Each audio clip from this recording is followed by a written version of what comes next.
Hello everybody, it's Merlin here, and I am going to do a little brief video podcast. At least I think it'll be fairly brief, because I can't really be up too much later. Kind of just did a little video a little while ago that wasn't very positive, but I wanted to kind of just record something tonight that's a little bit better. I actually have watched something of the seasonal anime variety. Was recently... I saw the first episode, so I guess this will be a first impressions here, the first part of this, of the sequel to Basilisk. Now, for those of you that don't know, Basilisk is an anime that kind of has a little bit of a history for my channel. I believe, it's the first video that I ever uploaded, at least that's still on there, because when I started this channel years ago, I just kind of had all these random thoughts about anime and stuff, and didn't really have too many people to talk to about it with, so I'd be like, what the heck, I'll record something on my way back and forth from school, because I had to commute. So, the first couple videos I made were just clunky videos of me talking about briefly some anime series that I liked, that I watched not that long ago. And Basilisk is basically, I remember saying that it was essentially Naruto for adults, which is basically true, because it's just the plot was, it took place in it was around the Tokugawa era of Japan, and the emperor's son, or the shogun's son, some nobleman, I forget if it was the emperor or the shogun, I think it was the emperor of Japan, died, and so he had two sons, and their two political groups were battling about who's going to see the throne and who's going to inherit it. But to avoid a full-on war, they selected these two ninja clans that hated each other and said, hey, whoever kills the most people wins, and would declare whoever represents the other person's son the winner. But that's the reason that everything starts. Everything from then on in is just a bunch of really super-powered ninjas fighting each other. They all have really grotesque powers. Like one guy he literally has like hair. He has complete control of his hair, and he can use it like tendrils to wrap onto things, and he can turn them into spikes to kill people. Another person looks like a giant spider. Another woman like drains the blood out of you if you touch her.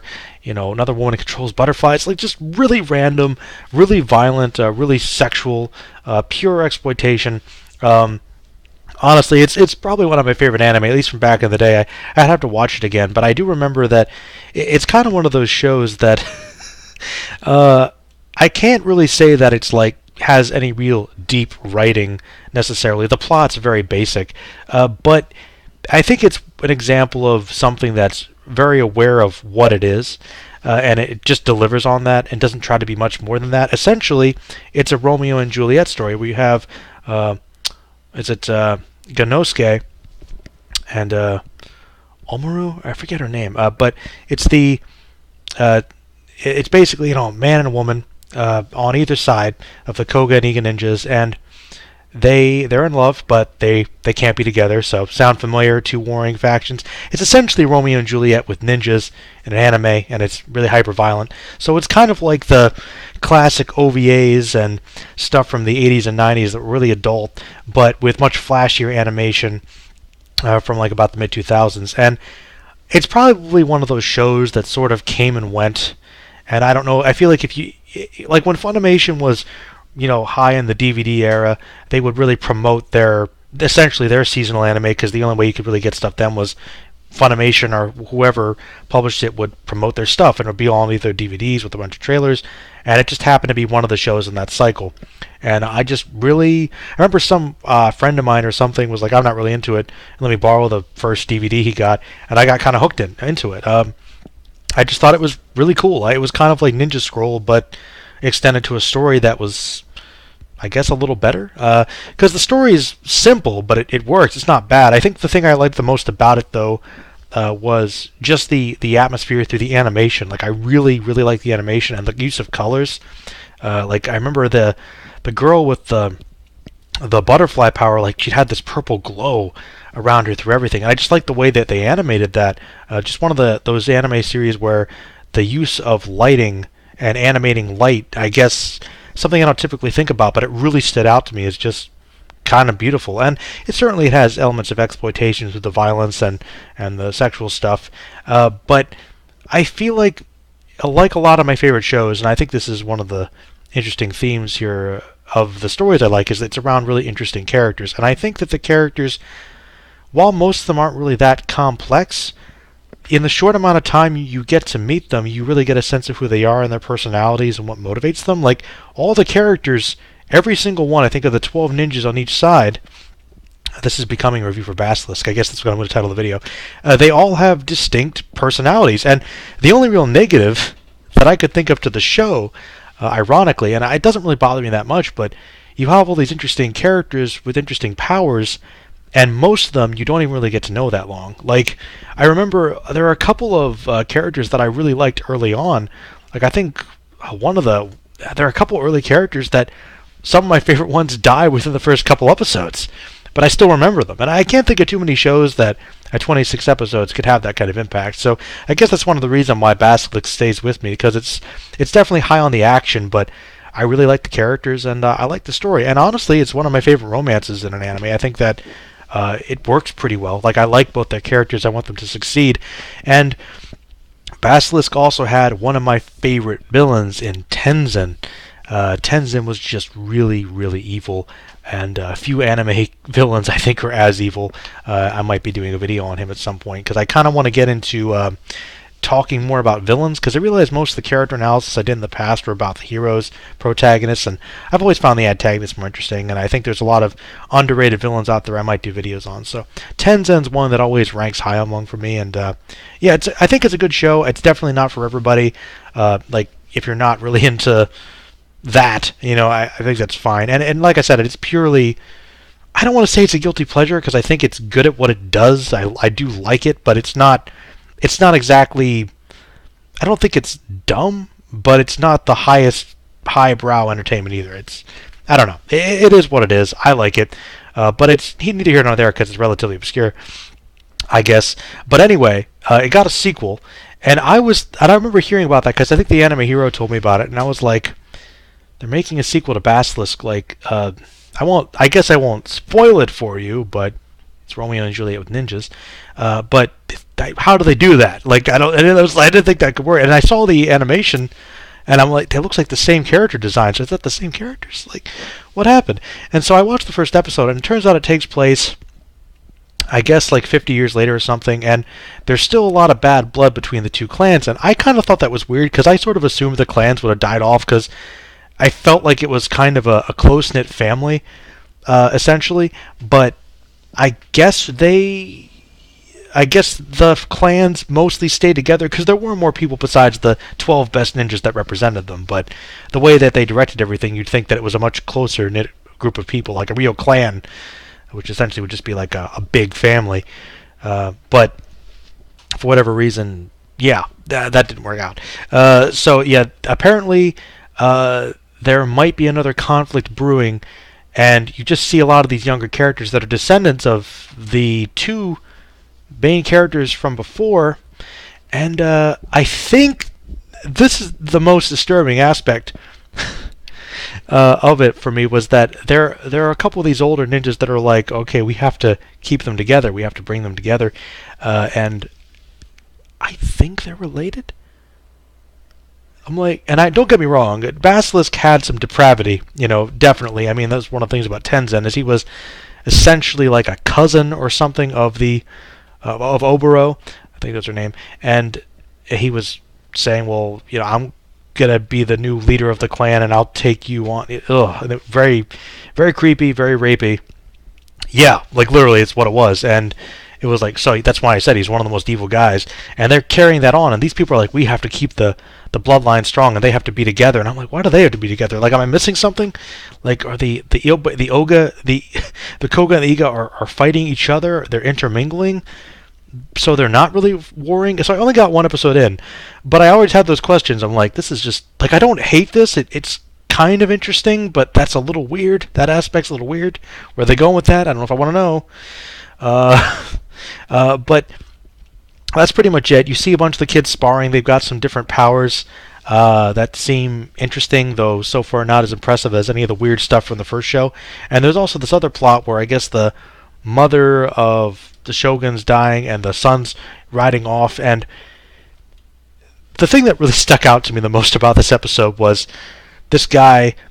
He gets barricaded and he's blocked from going to find his mom, who's dying. Like, he's riding in the rain. Like, I've got to get there. And then these ninjas come up, and they're like basically in his path, and they threaten him. And the one guy's like, he's being all evil, and it's just like this really mysterious character, and he's threatening this young shogun guy, and then out of nowhere he just gets killed by, I guess, the representatives of the clan who are going to fight for whoever is going to go against the throne this time. So it'll essentially probably be the same plot, but it does seem like it's really continuing on those same elements, which I think is cool.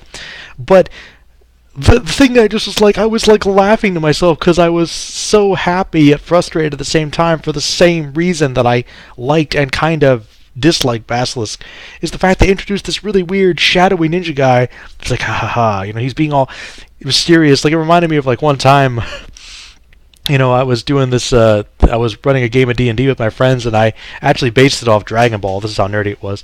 I think it was one of my first games, and a lot of my villains were, essentially modeled after villains from Dragon Ball, and one of them was actually Tambourine, and he was like they were in like a dining hall or something, and the guy literally, I had like a whole like 5-minute speech prepared, because he was supposed to be the big boss for the encounter, and they killed him like 1-2 shots. And that's what it felt like. This guy, he did have a cool move, a cool introduction. Like, if this guy to be like one of the main villains, he's dead. And the other guy's like, hey, well, I'll just let you know, he's just a lowly ninja. He's one of the weakest ones. He's a nothing. He's a nobody. This awesome character who was literally a nobody. He was just a random henchman that had this cool line. I'm like, the fact that basically minor nobody superfluous character made that much of an impact on me. And the fact that I'm upset he's dead, maybe he is going to be somebody along the way, I don't know. But I was just like, man, that's kind of awesome. I'm like, after watching the first episode, I think I might watch more. So I don't know if anybody's interested, but I might watch more of that.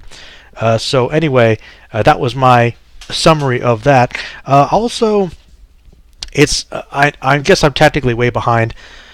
But I did actually sit down and start watching the dub for the Goku Black arc, and I have to say I've been mostly enjoying it. Like, I didn't really like the first tournament that much. I thought it was okay. I thought it was fun. But then I did follow along with a lot of the most recent stuff, and I just don't care. I kind of lost a lot of interest in Dragon Ball, but Super. But I might check out the movie. I did see the animation for it. It looked really cool. I will probably see that. And I'm slowly trying to catch up with the show with the dub, just because I really like the dub for those characters. But I've been watching the Goku Black arc because I didn't see all of it before, and I've just kind of been following along. And I have to say, I think it's interesting that my favorite arc from at least the Z portion, which is the Future Trunks saga, which I think had some of the best writing plot-wise, really the most interesting stuff happened there, and it gave us some really great villains and great moments for Piccolo and Vegeta, and even Krillin, and of course Gohan and Tien, pretty much everybody. I think it's interesting that Trunks once again brings probably one of the freshest, most interesting arcs, and I think we are seeing some world building there, which I think they should have had more of in the previous and further arcs. But then again, we are still going down the same path where we already kind of did the time travel thing, so once again we're kind of going over old territory.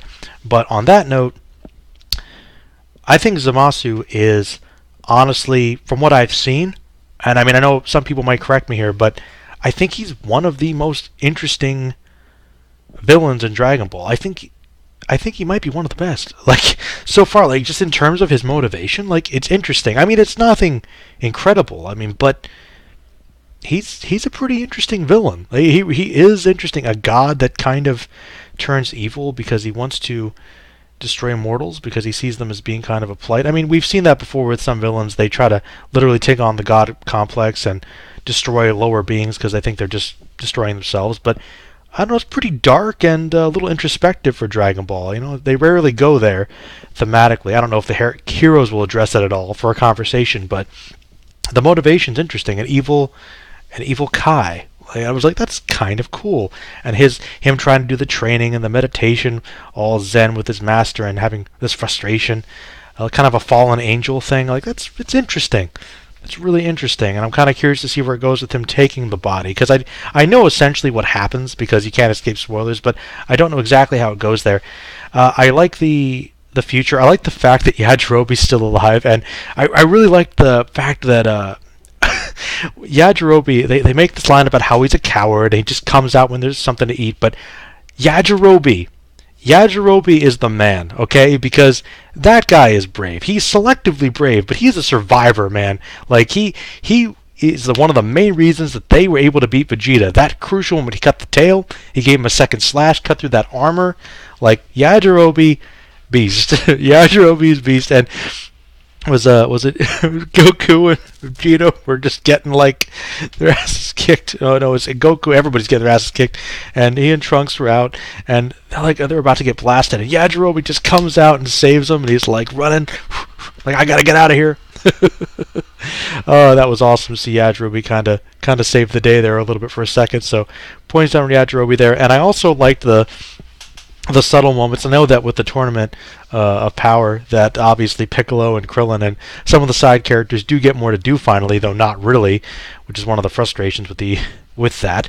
But I thought it was kind of cool how, like, one of my favorite things about Dragon Ball is I like the characters in the world so much that my friends and I have even discussed in the past that they're so colorful, and Toriyama's really good at writing comedy. So we just seeing these fantastical, weird characters doing normal things and hanging out for a couple episodes is fine with me. I don't even need that much fighting, personally. And maybe that's just because I'm getting older. But even when I was younger, I kind of enjoyed that. I think those smaller, quieter moments are some of the best of Dragon Ball. It's the little things. And that moment where where Piccolo and Krillin are just regulated to doing the household chores, like they end up doing the farming, the gardening work, and they just turn into training. And it's like, how did we end up doing this? Because this is all we're doing, and then they end up just like digging a hole. And they're like, how do we keep getting logged into this? Like, we used to be main characters, we used to contribute, used to be like main fighters, and now we are literally just doing the grunt work. And it's hilarious. They're just so pissed. And it's funny to see Piccolo finally on that level with Krillin, which he was by the Buu Saga pretty much. And I'm just like, wow. I mean, you could argue it's not as good for the action, but it is still good for their characters in a way. And I know they get to do a little bit more later, which is cool, but it's just, oh man. And I just love how Piccolo's like, I'm not even getting involved in this. It's like, I'm done. Piccolo just sounds so done. But yeah, that's how it's been with my experience with the Super dub so far. Of liking it, good dub, of course, and been trying to catch up a little with My Hero Academia. Finally, watching a bit of season 2. They're getting into the, I guess the races. They're doing the obstacle courses and the games, so it's the big training for everybody. And I'm sort of torn on My Hero Academia because I know it's like one of the big shonen that's out right now. And I do like it. I do think it is a good, solid show. And one of those ones that I think is also really good because of the colorful characters. It's a good superhero show. But at the same time, you see enough shonen, it's just the same kind of show with a different skin at the same time. I think the best thing about it is it's kind of borrowing from Togashi's book with Hunter x Hunter a little bit, where it doesn't follow the exact same formula entirely, at least in terms of its main character, because even though he has the potential to work for it, and I think that Tiefling and I talked about this briefly a while ago, but the fact that he has to really work for that power, like you see he has the potential, but through the training and through his experiences, I'm guessing he grows as a person too, and as he gets more confident, which is something that's really cool. You don't to really see them earn it, because I feel like a lot of characters, they have that plot armor, they have the protagonist power. Like Goku, he's in danger sometimes, but throughout most of the series you get the sense it's Goku, he can do anything, whereas you had somebody like Gon in Hunter x Hunter where he didn't win every time, like he actually lost. Like I think the battle against Hisoka was one of the greatest battles in shonen because the main character lost against his arch villain essentially. He lost that fight in the tournament. And And I think that really spoke to that. And I think with this one, with you know, I think that there is definitely similar elements. Though I will say that I do find it a bit annoying that he is still lacking confidence even after this point. Like I'm kind of hoping he gets a little less fearful. Like I don't mind him having some self-doubt, but I kind of want him to get cocky and then get taken down again, be humbled again. But he's just still like really unsure of himself. And I don't know if I really mentioned this before, but I thought that it was ironic that in a world where everyone has superpowers and that's kind of the norm, and then people that don't trying to do something that everyone else can aspire to be and saying they don't have the ability to. I mean, I guess that's kind of like a commentary on people with disabilities to an extent. Like if you have a handicap, or maybe if you're seen as less likely to achieve something, that you're encouraged not to do it, which I think speaks to the whole go after your dreams and work for it and never give up, which is obviously a classic theme in all shonen, which is great. But I also really like a lot of the characters, and I've been enjoying them. I think that Chris Sabat is doing an excellent job voicing All Might, and I like that dichotomy between his really boisterous, powerful self and also the really tired, worn out one. Like he's come such a long way, and he's a very good voice actor. Chris Sabat really, and he puts a lot of effort into his characters. And I have to say, I have to confess that when I listen to both dubs, because I was watching a lot of the Goku Black arc, and then I was listening to watching some of My Hero Academia, listening to them side by side, I'm like, he has been playing Vegeta and Piccolo and some of these other characters for probably like 20 years almost, but he does sound like he's not giving it his all, because maybe this material isn't the best to work with. But with All Might, you can tell it's fresh, it's new, it's interesting, and he's really putting in a little more effort. Kind of reminded me of some of his other characters, like he's that quieter, softer but still gravelly voice, like when he played Armstrong. I just really like that quiet, comforting, slightly sad voice. Like he has a lot of good range. Chris Sabat is a very good voice actor, and probably a good voice director too, because he seems really passionate about a lot of that stuff. So Funimation's pretty good with that. But I think that was all the anime stuff I was getting into recently. I was just really excited that I watched something seasonal, something new, which I might watch more of. I don't know. It depends. If I have some free time, maybe I'll try to catch some of it, but I have been pretty busy this month. I'm hoping like May things will open up more, maybe have some more free hours, get some more things done. I'm planning, I have like I'm kind of, as usual, like kind of figuring out what I want to do. I think that, just as a brief side note here, this podcast won't go on too much longer, but I as always, I'm thinking about like what direction to take my channel in, and I think that